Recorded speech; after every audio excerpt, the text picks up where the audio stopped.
Oh, sorry guys. Oh, good thing I had my mask on for when I sneezed. Welcome to the next iHuddle, guys. Got a lot in store for you today. Super pumped. Go ahead and jump off with Danny. She actually got something really cool to show us. So take it away, Danny. Hey guys, I'm here to talk to y'all about blue Chix towels. But before we get on to that, I'm gonna touch a little bit on waste in general. You're gonna hear a lot about waste. These beauties that Josh put up were the first example of us trying to emphasize waste. So just to put it into perspective, go ahead and put your guess as to how many blue Chix towels we waste, specifically waste, per week in the comments. Let that be your comment for the day. All right, give you just a second to do that. All right, you got your guesses in? Okay, so we use, not waste, we approximate about 50 towels a day. Out of those 50 towels, it's about, well, that's about 300 towels a week. And about 1/5 of that we estimate is going to waste. So that's 60 towels a week that we're tossing. That's the equivalent of taking all the towels that you use in one day, tossing them, and then adding 10 more in there. Just pick them up and toss them. Yeah, no, that's a lot, guys. So what qualifies as waste? Waste is something where you just wipe it down real fast with a towel and then toss it. Like just one wipe of something. No, that's such a waste. Using a towel for one activity, then tossing it, and then grabbing a different towel for the exact same activity. When you could have just, maybe washed rinse that towel out and use it again. Waste is also every time a towel goes on the floor, because I know all of us have dropped towels on the floor. We got to be careful about that, guys. For front of house, one of the biggest places where we waste towels is by using the entire towel for one activity. The majority of the activities that we do on front counter, we don't need this entire towel. This is so much towel. We don't need all this.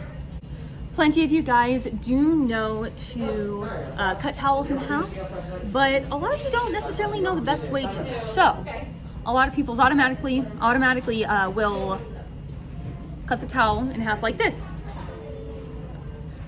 If you cut it in half like that, then you are creating two awkwardly long towels. Now, so what we're gonna do instead is unfold it once and unfold it a second time, and you can just tear. Pretty simple. And then that creates these nice little, much more manageable towels and actually useful. Now, a big way for us to keep us from wasting towels is don't take more than you need. If you're curious about how many you actually need and you're not sure, ask a leader. If you are using a towel for a food safe thing, if it's just like wiping up some oil, rinse it out, use some sanitizer on it, use it again. In front of house, the area that towels are most often wasted are on headset. So really on headset, unless the towel falls on the floor, you really only need two halves. One for wiping off drinks and one for wiping off counters. And as far as the counters go, just wring it out every time it gets too wet and gross. Make sure you keep those separately. I find it's best if you have one for the counter, have that on the left side where the lemonade is. And if you have one for the drinks, have it on the right side where most of the drinks will end up going anyways. Whenever your towel that is meant for the countertops just gets a little too sticky, then that can turn it into one that can wipe off the counters for the shake base area. And then whenever your towel that wipe off drinks gets a little too gross, that can turn into a counter wiping off area. And then you should have one, max two extra half towels that you can keep above the cups on the right side.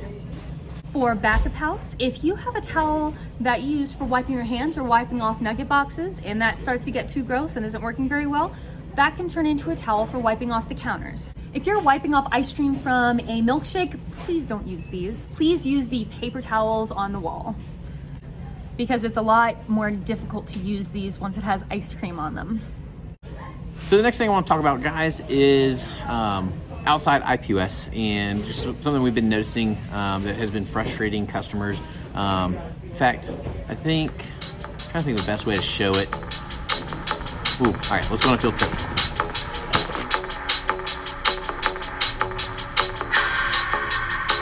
Keep my hands on myself. Think I'll dust them off, put them back up on the shelf.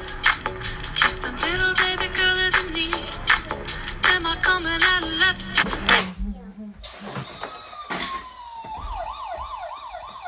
I'm gonna need that. Why? Because I need it for Chick-fil-A. Can I take it? I'm sorry, I got to take it. This'll do.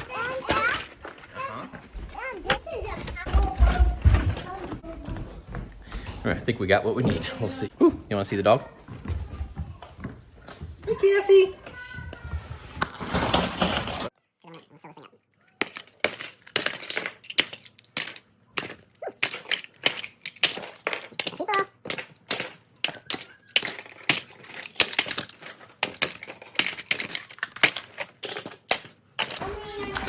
See ya, kids.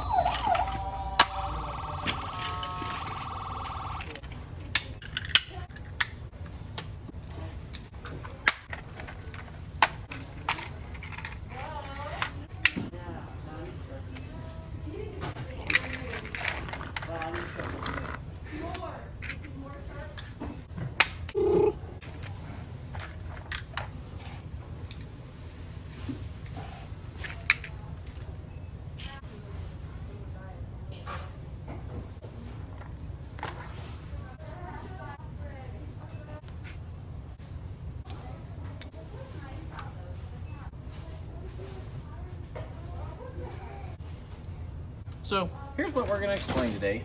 Now, what ends up happening is, we'll have, let's just say we only have 2 IPOS outside right now, right? We got IPOS 1, taking an order, IPS 2, and then of course, we have, we'll call it, she'll be cash cart today. Hey, how are you? Say, this car can only hold 1 person, so, that order's gonna be really, really fast. This one's a big old SUV, full of police officers, maybe some criminals. So there's a big order right there. So this car just takes forever. So as we're working along, she finishes this one. This is a sports car, probably some single dude. He likes to crash his car and stuff, like that. Then, the fire truck comes by, and he only has 1 guy in there just driving the fire truck. So, hey, well, yeah, like number 1, please. Yeah, thanks so much. And then over here, we get sorry. And then we have another one right there, another 1 car person. Just 1 person taking the order. Yes, I'd like a number 2, please. And so orders keep on going and going and going just like that. However, this one still is just taking her so long. Maybe it's a new team member, maybe it's just a ginormous order they're ordering for the entire station. Okay, and so that order takes forever. What ends up happening is this person's order never gets taken, neither does theirs, and this person ends up way, way down here. So what I would like us to start doing is, as we, finish up this order, we kind of look as we're walking, start walking, galloping back. We look over, we see no one's taking that order, right? Keeping that in mind, and let's go ahead and take this order. We kind of turn back around, we take maybe this one, but before we go down here again, let's go ahead and just kind of turn around and say, oh man, it's taking her a while. I'm gonna go bloop, bloop, bloop, bloop, and then take this order, and then maybe this one too, but then pop them back over here so that the orders stay in a decent amount of space, and it's just not like getting way backed up and all these cars are able to go, while this one, none of these can end up going in the end. So I'd like us to try to start doing that. So that's concept 1. The next concept is, all right, we got cash cart right here. Got an order taker here. We got an order taker here. Okay. Now, payment gets done. This one drives away. Then, you know, this one pulls up, drives away. They go over here, take this one, and then take this one. Meanwhile, these ones are still taken here. We got all this space right here, but if you look down the line, there's so many cars there. But because we're not pulling all of our cars forward, the line looks the same length as it always was, and these cars are so frustrated that they're not moving. And so what we'd like to do is, oh, if you'll go ahead and pull forward with me. And they walk forward with them, and then this one's like, hey, can you walk forward with me? Certainly. And then you see all of these cars will end up moving forward. It makes the line, passed you up, sucker. All these cars end up moving forward, and you see how much shorter the line was. I mean, it was all the way here. But it's just because we pulled cars forward. So if you do me a favor, always make sure we're closing our gaps and pulling our cars forward. Thanks so much. So do me a favor, as you're outside taking orders, you can see that it's very easy for our lines to get very out of whack. And so if you could do me the monster favor of don't just blindly take orders, but take a moment to look around, make sure that you are not way ahead of the other line. And if you are, just go ahead and pop over for an order or two, and then pop back to your line just to help them get caught up. Because sometimes those orders do get quite large, and it can make the lines very out of whack really quickly, and it really frustrates guests when we end up passing them or another car passes by them. And the same goes for pulling your cars forward.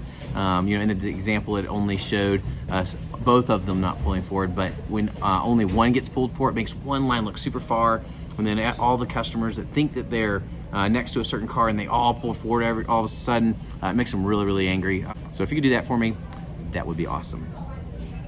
Here's 5-0, just like in our little video.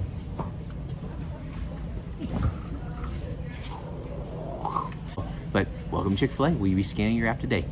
Woo.